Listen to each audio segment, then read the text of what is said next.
We're going to go through an ankle inversion lift-off. So for this exercise, you're going to need something that you can stand on that will act as an elevation. I'm going to use this step as an example. Now, inversion is to collapse the ankle in this position here, okay? So essentially what I'm doing is I'm lengthening all the connective tissue on this side, and I'm shortening everything on this side.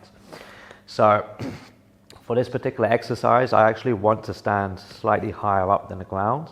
And then what I'm going to do is, to a degree, invert my ankle as best as possible. But then from here, I'm going to slowly bend down on the standing leg to then load this position. And I take my time in loading it. And then once I've got to my end range, I am now going to contract the rails tissue. So everything on the inside here to actually hold this position as best as I can. So I begin to contract that. And then from the standing leg, I'm going to slowly straighten it out. And I'm just trying to hold that position now. Hold for the prescribed amount of time. Slowly reset. Load back into my passive stretch. Contract the rails tissue.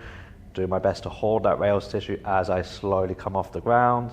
And I'm trying my best to prevent any lagging whatsoever. Okay, so to give you an example of what I mean by the lagging, I load that passive stretch.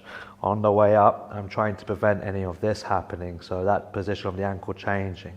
As an exaggeration, that would be almost like a failed rep. I want to try and hold that position there.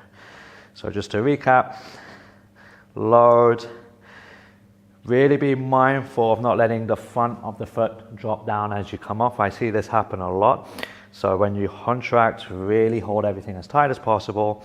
Slowly come off, hold for the prescribed amount of time, and then reset.